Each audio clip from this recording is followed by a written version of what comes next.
ఈ రోజు మీ జీవితంలోని మిగిలిన కాలము గురించి, రేపు మరియు దాని తర్వాత కాలము గురించి మాట్లాడుతున్నాం.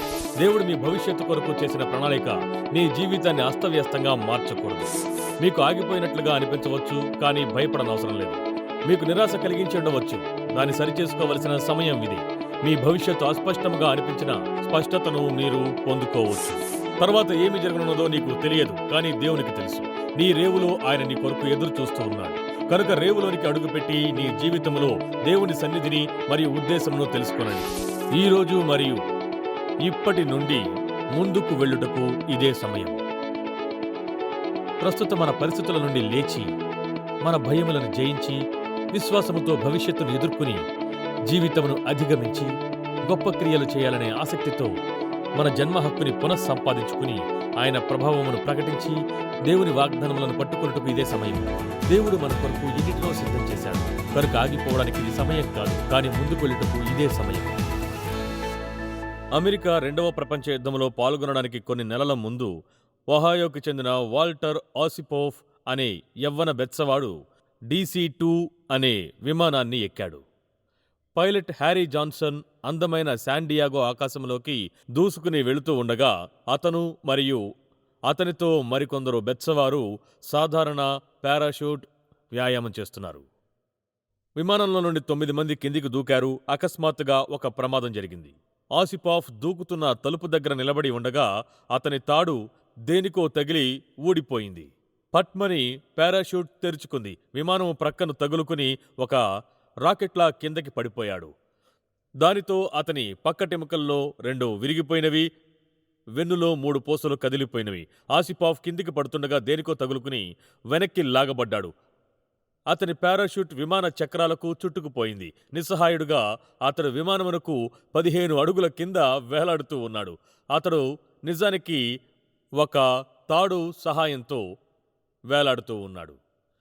ఇంకా ఘోరం ఏంటంటే, పారాషూట్ యొక్క ఒక తాడు తెగిపోవటం వల్ల ఆసిపాఫ్ గాలిలో తలక్రిందులుగా వేలాడుతున్నాడు. ఆ పారాషూట్ తాడు అతని మోకాలి వరకు వెళ్ళిపోయింది. అతని బరువుకి విమానంపై ఒత్తిడి పెరిగింది మరియు జాన్సన్ విమానం కిందికి పడిపోకుండా ఉంచేందుకు తన వంతు ప్రయత్నం చేస్తూ ఉన్నాడు. గాయపడిన మరియు భయపడుతూ వేలాడుతున్న బెత్సవాడు మాత్రం అత్యంత వేగంగా వీస్తున్న గాలి కళ్లకు హాని చేయకుండా గట్టిగా తన కళ్లను మూసుకోవడం జరిగింది. ఆ తర్వాత అతని హెల్మెట్లో నుండి చుక్కలు చుక్కలుగా రక్తం బయటికి కారుతూ ఉంది. చిక్కుబడిన అతడు తప్పక చనిపోవలసిన స్థితిలో ఉన్నాడు. ఈ కథ ఏమైందో తర్వాత చెప్తాను, కానీ ఇప్పుడు వాల్టర్ ఆసిపాఫ్ ఎంత నిస్సహాయ స్థితిలో ఉన్నాడో ఊహించమని కోరుతున్నాను. నా ఉద్దేశం, మీరు విమానం నుండి వేలాడుతూ ఉండకపోవచ్చు, కానీ ఇక్కడ ఉన్న మనందరి జీవితాల్లో ఇటువంటి తలకిందులుగా ఉన్న స్థితి అనుభవిస్తూ ఉండొచ్చు. లేక తెగిపోవడానికి సిద్ధముగా ఉన్న తాడుపై వేలాడుతున్నట్టుగా, లేక తప్పించుకోవడానికి అవకాశం లేని పరిస్థితిలో మీరు ఉండి ఉండొచ్చు. మన ఈ బెత్సవాడైన స్నేహితుడికి కలిగిన అదే పరిస్థితి కాకపోవచ్చు, కానీ దేనిని మార్చలేని అనుభవమైతే కలిగి ఉండవచ్చు, మరియు అది ఆ స్థలంలో బిగుసుకుపోయినట్లుగా చేసి ఉండవచ్చు. రచయితలు దీనిని రచయితల పుస్తకం అంటారు. క్రీడాకారులు దీన్ని మందగించుట అంటారు. ఆర్థికవేత్తలు దీనిని స్తబ్దత అంటారు. పాస్టర్లు కాలిపోవుట అంటారు. ఈతగాళ్లు దీన్నే పారే నీరు అంటారు. పాదచారులు దీనిని తమ చక్రములను తిప్పేది అని అంటారు. వ్యాపారవేత్తలు దీనిని అలసత్వం అంటారు. శాస్త్రవేత్తలు జడత్వం అని అంటారు. పదవీ విరమణ చేసిన వారు ప్రతిరోజు శనివారం వ్యాధి అన్నారు. నావికులు దీనిని మందకొడితనము అంటారు. జీవితంలో కొన్ని విషయాలు అసాధ్యమైనవిగా మరియు అనుకున్నట్లుగా ముందుకు వెళ్లడము సాధ్యము కానట్లుగా అనిపిస్తాయి. బైబిల్లోని గొప్ప వ్యక్తులు కొంత సమయము కదలాలని వారుగా ఉండిపోయారు. మోషే దేవుడు తనకు ఏర్పరిచిన భవిష్యత్తును గురించి తెలుసుకోలేక అరణ్యము వెనుక అతుక్కుని ఉండిపోవడం జరిగింది. నయోమి తన భర్త మరియు 2 కుమారుల మరణముతో మోయాబులో చిక్కుబడిపోయింది. పేతురు పునరుద్ధానమునకు ముందు శనివారం చీకటి మరియు నిరుత్సాహములో పట్టుబడ్డాడు. అపోస్తలుడైన యోహాను తన పరిచర్యను కొనసాగించలేకుండా పత్మసు ద్వీపమునకు పంపించబడ్డాడు. కనుక అతను అనుకున్నాడు, కనుక నీ పరిస్థితులను బట్టి లేక నీ సొంత తప్పిదములను బట్టి ఎక్కడైనా చిక్కుబడి ఉంటే దేవుడు మీరుండాలని ఆశించిన స్థలం అది కాదు. మనందరి జీవితంలో తిరిగి వేగమును పోసుకునే, సరిచేసుకునే, కోలుకునే, తిరిగి సంపాదించుకునే తాత్కాలిక దశలను కలిగి ఉంటాము. మనం తిరిగి ముందుకి వెళ్ళగలుగుతాం. ఎందుకంటే చూడండి, యేసు మాటల ప్రకారం మనం నిత్యము ఫలించినట్లు, అభివృద్ధి చెందినట్లు మరియు ఎదుగుచుండే జీవితమును కలిగి ఉన్నట్లు కలుగజేయబడ్డాము. యోహాను 10:10 ఇలా రాయబడింది. గొర్రెలకు జీవము కలుగుటకును, అది సమృద్ధిగా కలుగుటకును నేను వచ్చితినని మీతో నిశ్చయముగా చెప్పుచున్నాను. నీవు అదిమియుంచబడిన సమయములోనే సమృద్ధిగా జీవించవచ్చు. ఆధ్యాత్మిక ఉత్సాహముతో దేవుని సేవ చేస్తున్నప్పుడు నిరాశపడుటకు అవకాశము లేదు. ప్రభువు సేవలో పూర్తిగా జరిగించుచు అభివృద్ధి చెందలేని స్థితిలో ఉండలేరు. కనుక ఎప్పుడు మీరు ఇసుక మేటల నుండి విడిపించబడి సముద్రములో విహరించగలుగుతారు. నాకు కొన్ని ఆలోచనలు ఉన్నవి, అవి మీకు చెప్తాను. మొదటిది, ఉత్తమమైంది పరిగణించుకో. అన్నీ ముఖ్యమైనవి కావు అనే వాస్తవాన్ని అంగీకరించడం మొదలుపెట్టు. నేడు ప్రతి ఒక్కరూ కూడా దీనిలో శ్రమపడుతూ ఉన్నారు. మనము పర్వతాలను దాటలేనంతగా చిన్న కొండల చేత పరధ్యానములో పడిపోయి ఉన్నాము. కానీ ఒకటి గుర్తుంచుకోవాలి, ప్రతి క్రియ ముఖ్యమైంది కాదు. అలాగే ప్రతి సన్నివేశము నిరంతరము ఉండదు. విత్తువాని ఉపమానంలో యేసు ఈ విధంగా చెబుతున్నారు. ముండ్ల పొదలలో విత్తబడిన వాడు వాక్యము వినువాడే గాని ఐహిక విచారమును, ధనమోహమును ఆ వాక్యమును అణచివేయును కనుక వాడు నిష్ఫలుడవును అని చెప్పాడు. అనేకసార్లు మన ప్రాధాన్యతల లోపమే ముందుకు కొనసాగుటలో అసమర్థతకు కారణమవుతూ ఉంటుంది. కొన్నిసార్లు కొన్ని విషయాలు మిగిలిన వాటికంటే ముఖ్యమైనవని గుర్తించలేకపోతూ ఉంటాం. జీవితంలో ప్రాధాన్యతలు లేకుంటే లోక బాధ్యతల నుండి ముందుకు కొనసాగలేము. భారములు, వ్యాపారములు మరియు అనేక పనులతో నీవు పక్షవాతము వచ్చిన వాడవుగా మారిపోతావు. అన్నిటినీ చెయ్యాలి అనుకునే ఏమీ చేయకుండా ఉండిపోతావు. ఈ అధ్యయనాల వల్ల కలిగే పక్షవాతము నీ నైతిక మరియు మానసిక ఆరోగ్యాన్ని పాడు చేస్తుంది. కనుక ఉత్తమమైన దాన్ని పరిగణించుకున్నట్టు నేర్చుకోవాలి. అన్నిటిలా ముఖ్యమైనవి కావు. నీ పరధ్యానాలను తొలగించుకోవాలి అనుకుంటే ముందు నీ ప్రాధాన్యతలేమిటో నీవు తెలుసుకోవాలి. రెండవది, ఉత్తమమైనదేదో స్పష్టముగా తెలుసుకో. ప్రాధాన్యతల ప్రాముఖ్యతను మీరు అర్థం చేసుకుంటే ఆగిపోకుండా ముందుకు సాగుటలో ఉన్న మరొక విషయము మీ జీవితంలో అతి ముఖ్యమైనదేమిటో నిర్ణయించుకొనుట. అలా చేయడానికి ఉత్తమమైనదేదో తెలుసుకునే స్పష్టత నీకుండాలి. దేవునికి ఏది ముఖ్యమైందో అని అడగడంతో ప్రారంభించు. ఆయనకు ఏది ముఖ్యమైనది కాదో తెలుసుకో. నీ జీవితంలో ముఖ్యమైన దానిపై కేంద్రీకరించుట, మిగిలిన వాటిని తొలగించుకునుట ప్రారంభించు. ఆ ప్రేరణను కొనసాగించడానికి నీ క్రియలను లెక్క వేసుకో. విలువ కలిగిన ముఖ్యమైన విషయాలను కలిగి ఉండట కొరకు తక్కువ విలువ కలిగిన వాటిని తొలగించుకో. నీకేది ముఖ్యమైనదో ఒక చిట్టా ప్రకారముగా మీకు చూపించలేను. కానీ మార్కు 12వ అధ్యాయంలో ప్రతి ఒక్కరి జీవితంలో ప్రాముఖ్యమైన 3 నియమాలను యేసు తెలియజేస్తూ ఉన్నాడు. ఆ లేఖనాల్ని చదవనివ్వండి. అందుకు యేసు ప్రధానమైనది ఏదనగా, ఓ ఇజ్రాయేలు వినుము, మన దేవుడైన ప్రభువు అద్వితీయ ప్రభువు. నీవు నీ పూర్ణ హృదయముతోనూ, నీ పూర్ణ ఆత్మతోనూ, నీ పూర్ణ వివేకముతోనూ, నీ పూర్ణ బలముతోనూ నీ దేవుడైన ప్రభువును ప్రేమింపవలే అనునది ప్రధానమైన ఆజ్ఞ. రెండవది, నీవు నిన్నువలె నీ పొరుగువారిని ప్రేమింపవలను అనేది రెండవ ఆజ్ఞ. వీటికంటే ముఖ్యమైన ఆజ్ఞ మరేదియూ లేదని అతనితో చెప్పాను. యేసు పాత నిబంధనలోని విషయాలన్నిటినీ కూడా విస్తృతమైన మరియు ప్రాముఖ్యమైన ప్రాధాన్యతకు తీసుకువస్తున్నాడు. ఆ ప్రాధాన్యతే ప్రేమ. ఆ ప్రాధాన్యతకు ఆయన 3 ఆచరణాత్మక విషయాలను తెలియజేస్తున్నాడు. దీన్ని అర్థం చేసుకోకుండా ముందుకు వెళ్ళట అసాధ్యము. ప్రేమ, దేవుడు నిర్వచించినట్లుగా ప్రేమ జీవితమంతటిలో అతి ముఖ్యమైన ప్రాధాన్యత. మొదటిగా దేవుని ప్రేమించుటకు ప్రాధాన్యతనిచ్చుట. ద్వితీయోపదేశకాండము 6వ అధ్యాయంలో ఇలా రాయబడింది. నీ పూర్ణ హృదయముతోనూ, పూర్ణాత్మతోనూ, పూర్ణ శక్తితోనూ దేవుడైన యెహోవాను ప్రేమింపవలెను. దానిని యేసు మార్కు 12వ అధ్యాయంలో చెబుతున్నాడు. మిగిలిన వాటన్నిటికంటే అధికముగా ఇలా చేయుటకే మనము కలుగజేయబడ్డాము. ఇదే మన జీవిత పరమార్థము. దేవుని మరియు ఆయన లక్షణాలన్నిటినీ, ఆయన సద్గుణాలను మరియు ఆయన కృపను మన జీవితాలలో ఉన్నతమైన భక్తి మరియు ఉద్వేగంతో నిండిన హృదయంతో ఆలింగనం చేసుకోవడం. ఇది మనము చెప్పేటటువంటి మరియు మనం ఆలోచించే ప్రతి దానిపైన ప్రభావాన్ని చూపిస్తూ ఉంటుంది. అందులో ఎటువంటి సందేహమూ లేదు. కనుక మొదటిది, నీ పూర్ణ హృదయముతో దేవుని ప్రేమించుటకు ప్రాధాన్యతనిచ్చుట. ఇక్కడికి వెళ్లేంత వరకు మరెక్కడికి నీవు వెళ్ళలేవు. ఎందుకంటే ప్రతి క్రైస్తవుని చిట్ట చివరి గమ్యము అదే. కానీ యేసు తనను అడిగిన దానికంటే అధికమైనవి తెలియజేయడంతో ఈ ప్రశ్నకు సమాధానమిస్తున్నాడు. నీవు నిన్ను వలె నీ పొరుగువారిని ప్రేమింపవలె అనున్నది. ప్రేమ ప్రాధాన్యతలోనే మరొక ఆచరణాత్మకమైనది దాగి ఉన్నది. మన పొరుగువారిని మనము ప్రేమించాలి. మీరు నమ్మినా నమ్మకున్నా మన దగ్గర వారిలో 7.7 కోట్ల మంది ఉన్నారు. వారిలో అందరి గురించి మనకు తెలియదు. వారికి మనము సహాయము చేయలేదు. కానీ మనము సహాయము చేయవలసిన వారి దగ్గరకు ఎలా నడిపించాలో ప్రభువుకు తెలుసు. చూడండి, ఇతరులను ప్రేమించుట అనగా మన చుట్టూ ఉన్నవారికి క్రీస్తు ప్రేమను ప్రకటించుట. బైబిల్లో చూస్తే ఒకరినొకడు ప్రేమించుట విషయములో తప్ప మరేమియూ ఎవనికిని అచ్చియుండవద్దు. పొరుగువారిని ప్రేమించువాడే ధర్మశాస్త్రము నెరవేర్చినవాడు. ప్రేమ పొరుగువానికి కీడు చేయదు గనుక ప్రేమ కలిగినుట ధర్మశాస్త్రము నెరవేర్చుటయే. మరియు పౌలు రాస్తూ, ధర్మశాస్త్రమంతయు నిన్నువలే నీ పొరుగువానిని ప్రేమించుము అను ఒక్క మాటలో సంపూర్ణమయ్యున్నది. నీ పొరుగువారిని ప్రేమించడం అంటే ఒక భావన కలిగి ఉండడం కాదు. నీ పొరుగువారిని ప్రేమించుట నీవు చూపించవలసిన క్రియ. ఎందుకనగా యాకోబు 2:8లో మెట్టుకు నీవలే నీ పొరుగువాని ప్రేమించుమను లేఖనములో ఉన్నట్టి ప్రాముఖ్యమైన ఈ ఆజ్ఞను మీరు నెరవేర్చిన ఎడల బాగుగానే ప్రవర్తించేవారగుదురు అని అంటున్నాడు. కానీ ప్రాధాన్యతలను ఖచ్చితంగా అమర్చుకోవడం ప్రతిరోజు ఎదురయ్యే సవాలు. ఆ పట్టికలో మొదట ఉండవలసినదేమిటో మొదట నిర్ణయించుకోవాలి. అది ఒక్కసారి మార్చబడితే మిగిలినవి వాటంతట అవే సమకూర్చబడతాయి. మొదట వచ్చేది స్పష్టముగా తెలియజేయబడింది. దేవుని ప్రేమించు, తర్వాత ఇతరులను ప్రేమించు.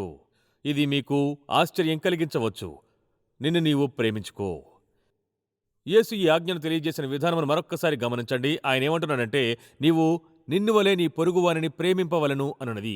ఇప్పుడిక్కడ మనం జాగ్రత్తగా ఉండాలి. ఎందుకంటే అపవాది ఎప్పుడూ స్వీయ ప్రేమను స్వార్థముగా, గర్వముగా మరియు ఎవరి గురించి వారు గొప్పగా లేక తక్కువగా ఎంచుకున్నట్లుగా అహంకారము మరియు గర్వము మరియు స్వీయ ప్రాముఖ్యత మరియు మిగిలిన అన్ని రకములైన పాప వ్యామోహములు కలిగి ఉండినట్లుగా మార్చడానికి ప్రయత్నిస్తుంటాడు. వీటిలో దేన్ని నేను ప్రోత్సహించడం లేదు.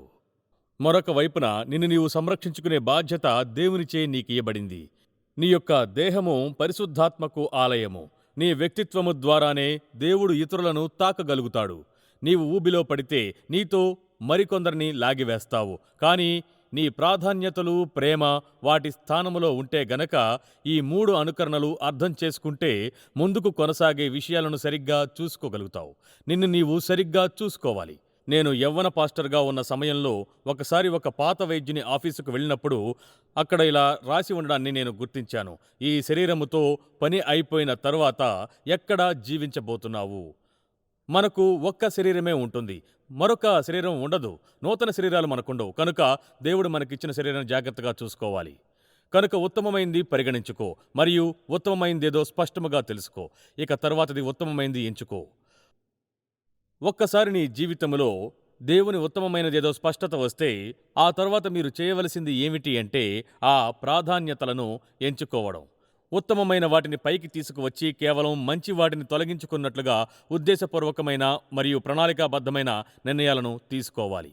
ఒక్కసారి నీ ప్రాధాన్యతలను సరిగ్గా చూసుకుంటే కొన్నిటికి కాదు అని, కొన్నిటికి అవును అని చెప్పే ధైర్యాన్ని పొందుకుంటావు. ఈ ధైర్యము అవసరమైన 2 విషయాల గురించి మనం తెలుసుకుందాం. మొదటిది, మన పరిమితులను స్వీకరించే ధైర్యము మనమందరము కలిగి ఉండాలి. తృణీకరణలో నివసిస్తున్నామని మర్చిపోకండి. ముందుకు వెళ్ళడానికి వాస్తవికతను గుర్తించాలి. దేవుడు నీకిచ్చిన పరిమితులను స్వీకరించుటతోనే అభివృద్ధి అనేది కలుగుతుంది. నీకు ఆశ్చర్యము కలిగించే కొన్ని విషయాలు. ప్రభువైన యేసుక్రీస్తుకు కూడా పరిమితులు ఉన్నవి. ఆయన సర్వాధికారి, తత్వజ్ఞాని మరియు ప్రేమామయుడిగా ఉన్నాడు మరియు ఉంటున్నాడు. సర్వలోకము ఆయనను పట్టజాలదు. ఆయన శక్తి, సామర్థ్యము, దయ, పరిశుద్ధాత్మ మరియు న్యాయము పరిమితులు, సరిహద్దులు లేనివి మరియు లెక్కకు మించినవి కూడా. కానీ దేవుని కుమారుడు బెత్లెహేములో మానవావతారుడుగా వచ్చినప్పుడు తన జీవిత మొదటి 30 సంవత్సరాలలో అద్భుతములను చేయలేదు మరియు తన తల్లిదండ్రులకు విధేయుడుగా ఆయన జీవించాడు. యేసు తన పరిచర్య ప్రారంభించినప్పుడు ఆయన ఒక స్థలం నుండి మరొక స్థలానికి దూతల వలె ఎగురుకుంటూ వెళ్ళలేదు. ఆయన ఏం చేశాడంటే గుర్రములను లేక గాడిదలను ఒక్క సమయంలో తప్ప మరెన్నడూ కూడా వాడుకోవడం జరగలేదు. ఆయన ఎప్పుడూ కూడా నడిచే అన్ని చోట్లకు వెళ్ళడం జరిగింది. ఆయన మత్తయి 8:20లో ఏమని చెప్పాడంటే, నక్కలకు బొరియలను, ఆకాశ పక్షులకు నివాసములను కలవు, కానీ మనుష్య కుమారునికి తలవాల్చుకున్నటకైనను స్థలము లేదని అతనితో చెప్పాను. యేసు భూమి మీద నివసించిన కాలమంతటిలో చేసిన పరిచర్య మధ్యధరా సముద్ర తీరము వెంబడి కొంత భాగము వరకు పరిమితమై ఉన్నది. మరియు ఆయన తన కాలములో ఉన్న ప్రసిద్ధ నగరములైన Athens, Rome, Milan, Alexandria, Carthage వంటి వాటిని ఎప్పుడూ సందర్శించలేదు. ఆయన పరిమిత విద్యను, పరిమిత ఆదాయమును మరియు తన పని కొరకు పరిమిత సమయమును 3 సంవత్సరాలే కలిగి ఉన్నాడు. ఆయన ఉన్న దేశము స్వాతంత్రము కలిగినది కాదు, రోమా సైనికులచే నింపబడిన స్థలము. పరిమితులు లేని దేవుని కుమారుడు ఆర్థికముగా, భౌగోళిక పరముగా, చారిత్రక పరముగా, రాజకీయ మరియు భౌతిక పరముగా పరిమితులు కలిగిన వాడిగా ఉన్నాడు.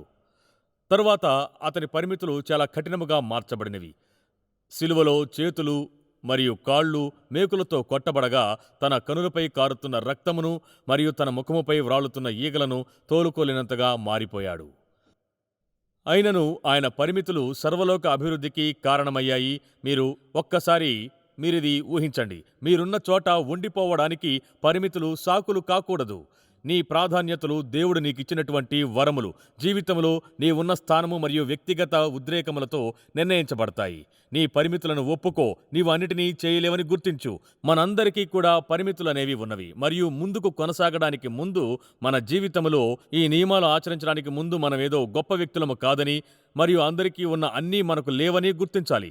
దేవుడు మనకందరికీ కొన్ని సామర్థ్యములను, వరములను ఇచ్చాడు. ఏదో ఒక రీతిగా అవి మనకు కొన్ని పరిమితులను ఏర్పాటు చేస్తాయి. నీ పరిమితులను స్వీకరించు ధైర్యము. ఇక రెండవది, కొన్ని చెడ్డ విషయాలకు కాదు అని చెప్పడము మరియు కొన్ని మంచి విషయాలకు కూడా కాదు అని నీ పరధ్యానాన్ని తొలగించుకును ధైర్యము నీకు కలిగి ఉండాలి. ఉత్తమమైన వాటికి నీవు అవును అని చెప్పాలి. చెడ్డవాటికి కాదు, మంచివాటికి కాదు, ఉత్తమమైన వాటికే అవునని చెప్పాలి. వారెన్ బఫెట్ ఒకే సమయంలో అనేక విషయాలపై దృష్టి కేంద్రీకరించలేనని తెలుసుకున్నాడు. ఈ అద్భుతమైన వ్యక్తి రానున్న కొన్ని సంవత్సరాలలో మీరు పూర్తి చేయాలనుకున్న ముఖ్యమైన 25 విషయాలను పట్టికపై రాసుకో అని సలహా ఇచ్చాడు. మరియు ఈ పట్టికలో నుండి నీకు అతి ముఖ్యమైనవి అనుకున్న 5 విషయాలను ఎంచుకో. నీ దగ్గర 2 పట్టికలు ఉన్నవి. బఫెట్ పొడవైన విషయాలను, పెద్ద విషయాలు జరగకుండా అదుపు చేసే విషయాలను ఎట్టి పరిస్థితుల్లోనైనా తొలగించుకో అని చెప్పాడు. జీవితంలో ముందుకు కొనసాగుటకు కాదు అనే మాటలో ఉన్న అందాన్ని కనుగొనాలి. మననే ఒకరు కాదు అనుట ఒక పరిపూర్ణమైన మాట అన్నారు. కృపతో కూడిన కాదు అని చెప్పుటకు ధైర్యము కావాలి.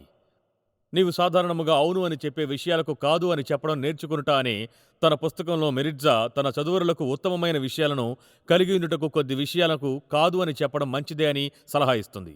మనం చెప్పవలసిన వాటికంటే ఎక్కువగా అవును అని చెబుతూ ఉంటాం. ఎందుకంటే అందుబాటులో ఉండునట్లుగా నేర్పించబడ్డాము, లేక ఎవరిని ఇబ్బంది పెట్టడం మనకి ఇష్టం ఉండదు, లేక అధికారులను సవాలు చేయడం ఇష్టం ఉండదు. మనకు అపరాధ భావం ఉండొచ్చు, లేక మన సంబంధాలను పాడు చేసుకోవడం ఇష్టం లేకపోవడం అయ్యుండొచ్చు. దాని ఫలితముగా ఉత్తమమైన విషయాలు ప్రక్కన పెట్టివేయబడతాయి. కాదు అని చెప్పడానికి అనేక మార్గములను ఆమె తెలియజేస్తున్నది. ఈ ప్రసంగంలో ఇవి చేర్చబడినంత ముఖ్యమైనవి ఎందుకంటే మనము చేయలేని కఠినమైన పనులలో ఇది ఒకటి. మృదువుగా కాదు అని చెప్పుటకు ఆమె ఇచ్చే సలహాలలో ఇవి కొన్ని. ఇలా చేయడానికి ప్రయత్నించండి అని ఆమె చెబుతున్నది. క్షమించండి, ఈ సమయంలో నేనిది చేయలేను. నాకు ఒక వ్యక్తిగత ప్రణాళిక ఉన్నది. నేను చేయగలను అనుకోవడం లేదు, కానీ ఏదైనా మార్పులు ఉంటే నీకు తెలియజేస్తాను. ఈ సమయమును నేను తప్పించుకోవలసినట్లుగా అనిపిస్తుంది. నా క్రమపట్టికలో దీనిని నేను చేర్చుకోలేను. ఇది చాలా మంచి విషయము, కానీ ఇప్పటికే నేను మంచి పనులు కొన్ని ఒప్పుకున్నాను. లేదు, ధన్యవాదములు. ఇది చేయడం కష్టం. ఇది మీకు మరియు నాకు కష్టమే. కానీ మనం ముందుకు కొనసాగాలి అంటే మనం పరధ్యానాన్ని తొలగించుకున్న ధైర్యమును కలిగి ఉండాలి. యేసు కాదు అని చెప్పాడు. తండ్రికి అవును అని చెప్పడానికి ఇతరులకు కాదు అని చెప్పాడు. మత్తయి 16లో యేసు దగ్గరకు పరిసయ్యులు మరియు సద్దూకయ్యులు వచ్చి ఒక సూచనను అడిగారు. ఆయన కాదు అన్నాడు. దానికి బదులుగా కఠినమైన చిన్న ప్రసంగం చేసి వారిని విడిచి వెళ్లిపోయాడు. మార్కు 1:38లో పేతురు యేసును అందరూ వినడానికి ఇష్టపడుతున్న కపెర్నహూముకు తిరిగి వచ్చివేయమన్నాడు. కానీ యేసు ఏమన్నారంటే, ఆయన ఇతర సమీప గ్రామాలలోనూ నేను ప్రకటించినట్లు వెళ్ళుదము రండి. ఇందు నిమిత్తమే కదా నేను బయలుదేరి వచ్చితనని వారితో చెప్పాను. కనుక ఇది రాసుకోండి. మనం అన్నిటినీ చేయలేము, కానీ మన తండ్రి చిత్తమును ఎప్పుడూ నెరవేర్చవచ్చును. దేవుడు మనల్ని ఏది చేయమని చెబుతున్నాడో తెలుసుకుంటే దాన్ని మనం చేయగలుగుతాము. అంటే మనం అన్నిటినీ చేయగలమని దాని అర్థము కాదు. మనం తలుచుకుంటే మన జీవితంలో ఆయన చిత్తమును నెరవేర్చుకోవచ్చు. కనుక ఉత్తమమైనది పరిగణించుకో. ఉత్తమమైనది ఏదో స్పష్టముగా తెలుసుకో. ఉత్తమమైనది ఎంచుకో మరియు ఉత్తమమైన వాటికి కట్టుబడి ఉండుము. ఈ ప్రసంగమును క్రోడీకరించనివ్వండి. ఎక్కడైనా ఆగిపోతే ముందుకు వెళ్ళు, ప్రేరణనిచ్చే ఉత్తేజమును కనుగొనండి. ఒక్కసారి కదిలితే ఏ మార్గంలో వెళుతున్నావో అనే స్పష్టత ఉండాలి. ఇతరులను ప్రేమించు మరియు నిన్ను ప్రేమించుకో అని చెప్పడంతో యేసు మనకు ఆ స్పష్టతను ఇచ్చాడు. ఈ స్పష్టత ఉత్తమమైన వాటిని పొందుకొనుటకు సాధారణముగా నీవు అవును అని చెప్పే కొన్నిటికి కాదు అని చెప్పగల ధైర్యాన్ని కలిగి ఉండాలి. మరియు చివరిగా ఉత్తమమైన వాటిని ఆచరించే స్థిరత్వం ఉండాలి. సామెతలు 23:17లో చూడండి. నిత్యము యెహోవా యందు భయభక్తులు కలిగి యుండుము. పౌలు మనమందరము కూడా సత్క్రియల యందు ఆసక్తి గల ప్రజలను తన కోసరమని పవిత్రపరుచుకొని అంటున్నాడు. ఈ ప్రసంగంలో నేను చెప్పిన సలహాలను పాటిస్తే దేవుడు నిన్ను ఆశీర్వదించాలని ఏర్పరిచిన మార్గములో నీవు ఉంటావు. కొన్ని నిరుత్సాహపరిచే విషయాలు ఎదురైనా మార్గము సరళము చేయమని దేవునిపై నమ్మికతో ముందుకు కొనసాగుము. ఉత్తమమైన వాటికై నిలబడుము. ఎందుకనగా ప్రభువు అక్కడి నుండి వాటిని తీసి నీవు ఎన్నడూ ఊహించని స్థలంలో ఉంచుతాడు. ఇండియానా ఫోర్ట్ వైన్ అనే ప్రారంభించబడుతున్న సంఘములో మీరు నమ్మినా నమ్మకున్నా 50 సంవత్సరాలకు ముందు నేను సువార్త పరిచర్యలోకి వచ్చినప్పుడు మొన్ననే వారి 50 ఏండ్ల వార్షికోత్సవంలో పాల్గొనడానికి వెళ్ళాను. నేను ఆ సంఘానికి వెళ్ళినప్పుడు దృష్టి కేంద్రీకరించబడ్డాను. నేను యవ్వనస్తున్నని, వివాహమైనది అంటే పిల్లలు లేరా, సమయానికి ఆత్మీయముగా విజయము సాధించడానికి ప్రయత్నించడము లేదు, విఫలుడను కాకూడదు అని మాత్రమే అనుకున్నాను. కనుక నేను పిచ్చిగా పనిచేశాను. నా స్నేహితులందరికీ నేను ఫోర్ట్ వెయిన్‌కి వెళ్ళానని, అక్కడ ఒక సంఘమును స్థాపించడానికి వెళ్ళానని తెలుసు. సంఘ స్థాపనకు అక్కడికి వెళ్ళి ఆగిపోకుండా దాన్ని ఎలా కొనసాగించానని మాత్రమే అందరూ తెలుసుకోవాలనుకున్నాను. ఏమీ లేని స్థితి నుండి సంఘమును స్థాపించగలనని ఇతరులకు నాకు నేను నిరూపించుకోవాలనుకున్నాను. కనుక ప్రతి శనివారం మరియు ఆదివారం మధ్యాహ్నం మరియు రాత్రి సమయంలో ఎప్పుడు సాధ్యమైతే అప్పుడు పనిచేయడానికి ప్రయత్నించాను. అన్ని సమయాల్లో ప్రయత్నించాను. నేను దేవుని పని చేస్తున్నాను. నా ఉద్దేశం అంతకంటే ఉత్తమమైనది ఏది? మీకు చెబుతున్నదేమిటో ఊహించడానికి నన్ను ఎరిగిన మీకు అంత కష్టం కాదు. కానీ తరువాత నా భార్య డోనాకి నాకు 2 పిల్లలు పుట్టారు. ఒకరిని దత్తత తీసుకున్నాం. కొంతకాలమైన వెంటనే రెండవ బిడ్డ పుట్టింది. ఆ సమయంలో నా కూతురు జాన్ చిన్నపిల్ల. డేవిడ్ ఆమె కంటే 13 నెలల చిన్నవాడు. డోనా ఇంటి దగ్గర మా పిల్లలతో ఉంటున్నప్పుడు యేసు కొరకు ప్రజలను సంపాదించుటలో, సంఘ స్థాపనలో నేను వేగముగా పనిచేసేవాణ్ణి. ప్రతిరోజు రాత్రి భోజనమునకు ఇంటికి వచ్చినప్పుడు డోనా రాత్రికి మీరు తిరిగి వెళ్ళాలా అని నన్ను ఎప్పుడూ అడుగుతూ ఉండేది. పరిచర్యలో మరియు కుటుంబ విషయాలలో నా బాధ్యతను నిర్వర్తించడంలో కష్టపడుతూ ఉండేవాణ్ణి. తర్వాత నేను తిరిగి వెళ్ళి మరికొన్ని తలుపులు తట్టేవాణ్ణి. తిరిగి కోపంతో ఉన్న నా భార్య ముఖం చూడడానికి తిరిగి వచ్చేవాణ్ణి. నేను దేవుని చిత్తము జరిగిస్తున్నాను అనుకున్నాను. కానీ నిజానికి నేను డేవిడ్ చిత్తాన్ని జరిగిస్తున్నాను. ఓడిపోవడం నాకు ఇష్టం లేదు. ఒకరోజు డోనా వ్యక్తిగతముగా వంటగదిలో నన్ను కూర్చోబెట్టి మాట్లాడింది. ఆమె చెప్పిందేంటంటే, ఒక్కసారి ఇలా చూడండి హనీ, ఒక్క విషయం చెప్తాను, మరలా ఇది నిన్ను అడగను, ఈ రాత్రికి ఇంటికి వస్తావా అని. దీని గురించి నేను ఆలోచిస్తున్నాను, ప్రార్థిస్తున్నాను. ఈ కుటుంబంలో నీ ఒక యాజకుడవు మరియు మమ్మల్ని ఎలా నడిపిస్తున్నావు అనే లెక్క ఒకరోజు నీవు దేవుని ఎదుట నిలబడి చెప్పాలి. మమ్మల్ని ఇలా విడిచిపెట్టడం అనేది దేవుని చిత్తము అని నీవు నమ్మితే గనక నేను నీతో వాదించను. అంతా నీ చేతిలో ఉన్నది, అన్నిటికీ నీదే బాధ్యత అని చెప్పింది. అది నా జీవితాన్ని మలుపు తిప్పిన విషయం. దేవుని పరిపూర్ణ చిత్తములో విభేదములు అనేవి ఉండవని నేను అర్థం చేసుకున్నాను. కుటుంబము మరియు సేవ నిత్యము ఒకదానితో ఒకటి వాదించుకున్నట్లుగా దేవుడు ఒకరిని తండ్రిగా మరియు కాపరిగా ఉండడానికి పిలవడు. కనుక తిరిగి నా జీవితంలో దేవుని ప్రాధాన్యతల కొరకు ప్రార్థించడం మొదలుపెట్టాను. త్వరలోనే అవి సృష్టీకరించబడడం జరిగింది. ఈ 4 మాటలుగా వాటిని నేను అమర్చాను. ఆ మాటలేంటంటే, మొదటిది, నేను దేవునికి బాధ్యత కలిగిన వ్యక్తిని. రెండవది, నా భార్యకు బాధ్యతాయుతమైన భర్తను. మూడవది, నా బిడ్డల ఎడల బాధ్యత కలిగిన తండ్రిని. నాలుగవది, నా సంఘము ఎడల బాధ్యత కలిగిన కాపరిని. నేనెప్పుడు ఈ 4 బాధ్యతల ప్రకారముగా జీవించాను. కానీ ఎప్పుడు నాకు ఉదాసీనంగా అనిపించినా ఈ నియమాలు నన్ను తిరిగి మార్గంలోకి నడిపించుట గమనించాను. ప్రాధాన్యతలనేవి ఇలానే చేస్తాయి. నీవొక దానిని ఎంచుకుని దానిని నీ జీవితంలో మొదటిగా ఏర్పరచుకుంటే అది ఎప్పుడు అక్కడే ఉంటుంది. నీవెప్పుడైనా ఒక్క అంగుళం అటు ఇటు జరిగినా అది అయస్కాంతంలా తిరిగి నిన్ను దారిలోకి లాగుతుంది. నా జీవితంలో నేను ఇది చూశాను. ఇది తిరిగి మనల్ని బెత్షెబాని దగ్గరకు తీసుకుని వస్తుంది. అతనికేమి జరిగిందో తెలుసుకోవడానికి ఇంతసేపు ఉంచినందుకు క్షమించండి. మనం అతన్ని విడిచిపెట్టినప్పటి నుండి అక్కడే వేలాడుతూ ఉన్నాడు. చూడండి, ఆ బెత్షెబానికి ఒక నినాదం ఉంటుంది. అదేంటంటే, ఎల్లప్పుడూ నమ్మకముగా ఉండు, ఊరుకునే ఓటమిని అంగీకరించరు. వాల్టర్ ఆసిపాఫ్ పాదము కట్టబడి వేలాడుతున్నాడు. విమానం చక్రాలకు చిక్కుకున్న పారాషూట్ తాడులతోటి అతన్ని తిరిగి విమానంలోకి లాగారు.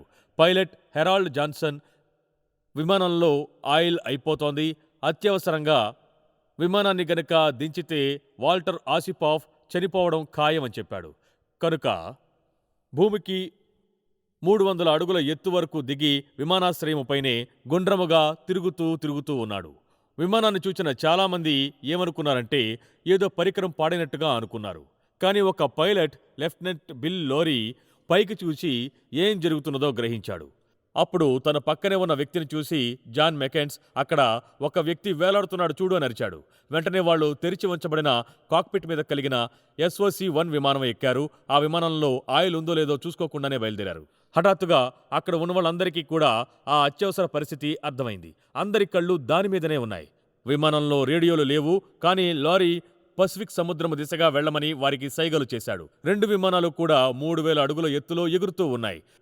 SOC-1 పెద్ద విమానానికి కిందగా వెళ్ళింది మరియు మెకాన్స్ కాక్పిట్ విమాన సీటుపై నిలబడి ఆసిపాఫ్ని కిందకి లాగాడు. అతని నడుం పట్టుకుని చిన్న సీటు వైపుకి లాగాడు. కానీ ఆసిపాఫ్ ఇంకా తాడులోనే చిక్కుకుని ఉన్నాడు. ఇప్పుడు కింద ఉన్నవాళ్లు, పైనున్న వాళ్ళు అందరూ ప్రమాదంలో ఉన్నారు. ఏదో ఒక రీతిగా అది దేవుని కృప అని నమ్ముతున్నాను. లారీ మెల్లగా తన విమానమును DC-2 విమానము దగ్గరకు తీసుకుని వచ్చాడు. ఈ ప్రక్రియలో ఆ విమాన ప్రొపెల్లర్ ఏం చేసిందంటే ఆసిపాఫ్ పారాషూట్కి ఉన్న తాళ్లను అది తెంచివేసింది.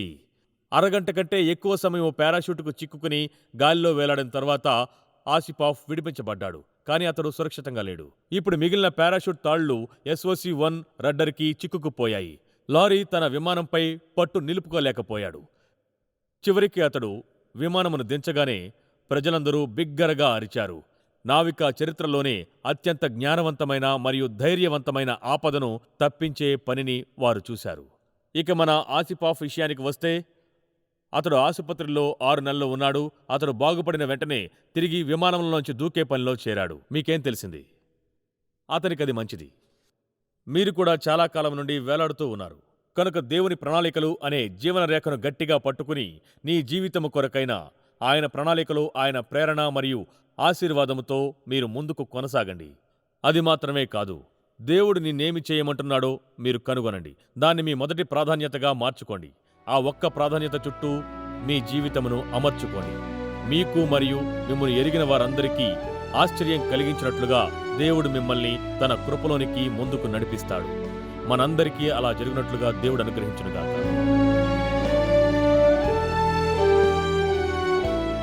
ఈరోజు జీవిత మలుపు కార్యక్రమాన్ని చూసినందుకు వందనములు. దేవుని వాక్యమును ఎక్కువగా చదివిన కొలది మన ప్రియ దేవుడు మనతో వ్యక్తిగత సంబంధమును కలిగి ఉండడానికి ఇష్టపడుతున్నాడు అని మనం అర్థం చేసుకుంటాం. ఆయనతో ఈ సంబంధమును ప్రారంభించాలి అనుకుంటే మొదటి క్రియ మీరు మీ పాపములను ఒప్పుకొని యేసుక్రీస్తును నీ ప్రభువుగా మరియు రక్షకుడిగా ఉండమని ఆహ్వానించండి. ఈ విశ్వాసపు అడుగు ఈరోజు మీరు వేసినట్టయితే మీ దగ్గరలోని నమ్మకమైన పరిచర్య లేక సంఘములో ఇతర విశ్వాసులతో మీ నిర్ణయాన్ని చెప్పమని మరియు మీ నూతన విశ్వాసములో నిత్యము ఎదుగుతుండమని ప్రోత్సహిస్తున్నాను. దేవునితో మీ నడకను ప్రారంభిస్తుండగా దేవుడు మిమ్మల్ని దీవించునుగాక. వచ్చే వారం జీవిత మలుపు కార్యక్రమంలో మిమ్మల్ని మళ్లీ చూడాలని ఆశపడుతున్నాను.